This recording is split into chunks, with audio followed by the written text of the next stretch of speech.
Hi and welcome to another episode of Underrated Songs. In this episode, we're going to take a look at the song Jee Lein Zara from OK Jaanu or the song Theera Ulaa Theera Kana, which is the Tamil version of the same song from the film OK Kanmani.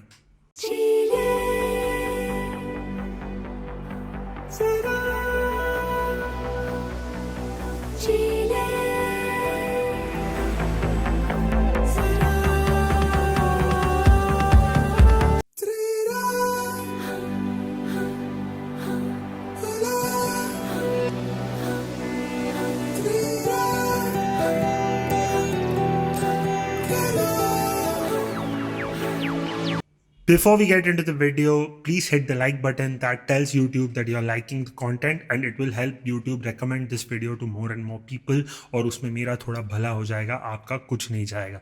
With that being said, let's get right into the video.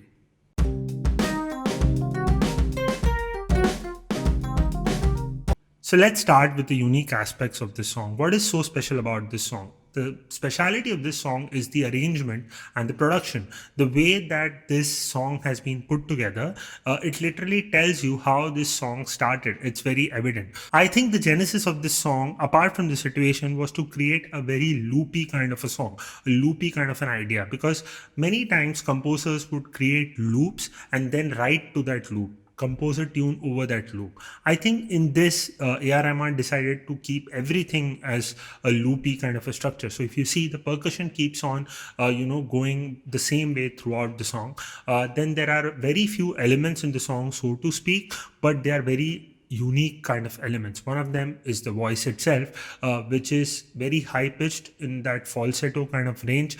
In both the languages it is similar, but what drives the song are the EDM rhythmic kind of elements. There are synthy pad-like elements which keep the whole song glued together.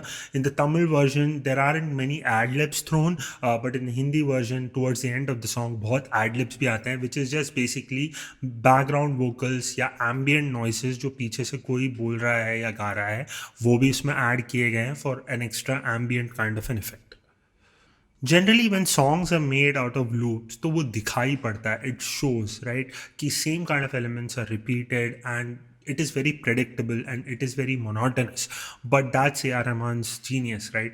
Even when he takes this loopy kind of a structure, he adds so many different nuances to the arrangement that throughout the length of the song, it is fresh, it remains fresh. For example, there are risers in the song जो एक section से दूसरे section आपको लेके जाते हैं, but आप ध्यान से सुनोगे तो हर बार राइजर में थोड़ा फ़र्क है. The tune itself, which he is singing in this very high pitch, उसमें variations he keeps on doing but very subtly. So the entire song is made up of this few elements which are very loopy और बार बार वही आते रहते हैं elements, लेकिन उसमें वो हर बार एक छोटा सा minor change, subtle change कर देते हैं जो आपके कानों को ताज़ा रखता है और आपको बोर नहीं होने देता. Towards the end of the song he makes a big change, but we'll talk about that in another section.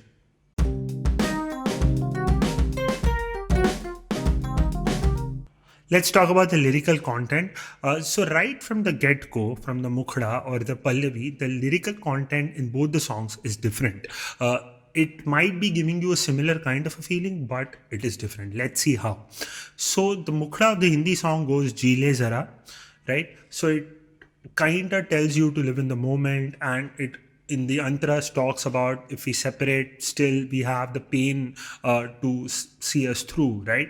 But in the Tamil version, right in the beginning, it says Theera Ulaa Theera Kana, which means unending journey and unending dreams. यहाँ भी बात life की हो रही है. It's talking about life in a sense, but in a different way. The approach is different. Gulzar Sahab in the Hindi version talks about life in a very abstract way. तो जो film की कहानी है उसको वो बयान नहीं करते, उसको वो इंटरप्रेट करते हैं और अपने तरीके से एब्स्ट्रैक्ट वे में. लम्हे और वक्त से उनका फैसिनेशन है वो यहाँ भी दिखता है. उन्होंने एक अपने इंटरव्यू में कहा था कि धुन जो है वो एक घोड़े की तरह कहीं भी भाग रहा होता है. लव्स वो लगाम है जो उसके ऊपर डालने पड़ते हैं to steer it, to control it. तो ये गाने में वो साफ झलकता है and you can see him actually do that in this song. On the other hand, Vairamuthu ji actually conveys certain things that the script wants to convey. For example, the script and the movie is actually about juxtaposition between love in your young age and the old age, if you have seen the film. So the song actually acts as a bridge between the two. So initially it is very youthful and zestful, but in the antras, especially in the female voice, he talks about getting old and the female telling the guy that my beauty will fade and everything will change, but I'll still love you, in a very poetic sort of a way. So both these legendary lyric writers take different approaches to the same situation and yet make the song really, really beautiful. So now let's talk about the familiar and unfamiliar aspects of the song. So to maintain your interest, आपका interest आखिर तक बना के रखने के लिए हर composer को आपको कुछ फेमिलियर एलिमेंट्स देने होते हैं और कुछ नए एलिमेंट्स देने होते हैं जो आपने कभी नहीं सुने. तो इस गाने में if you see the high pitch vocals and the vocals being used as a texture is an unfamiliar element, right? The thumping kick of the EDM style is to some people really familiar and to some people not that familiar. The transitions, the risers and the other textural elements with the ad-libs and the synths again might be familiar to some people and unfamiliar to some people, right? But what he does is to balance it out towards the end, he puts that female part, right, which is in a very Indian way. In the Tamil song, it's very Carnatic, right? It has a lot of nuances and it is extremely familiar.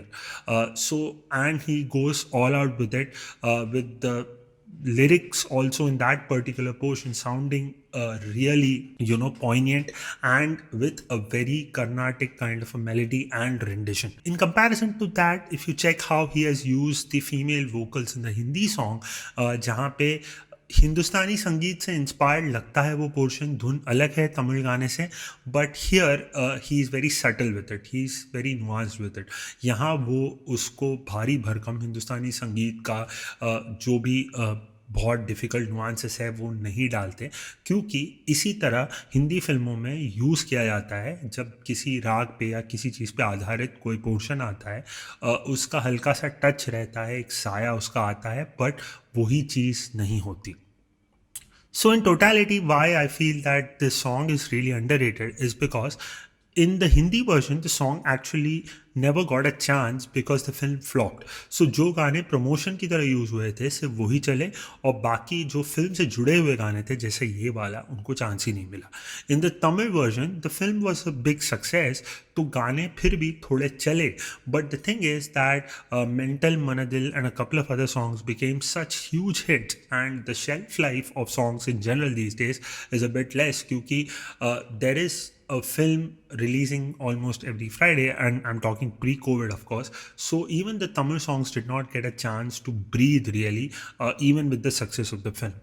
So overall, I think these two songs and this composition in particular is one of the finest modern kind of compositions that we have heard in a recent time, because it has the audacity to be experimental, to be brave, and somewhere be connected to the roots as well.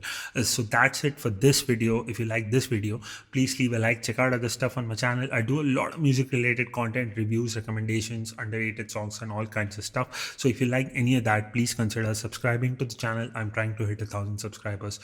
If you want to tell me anything, good, bad, ugly, put that in the comment section down below. I'll make sure I respond to each and every one of you.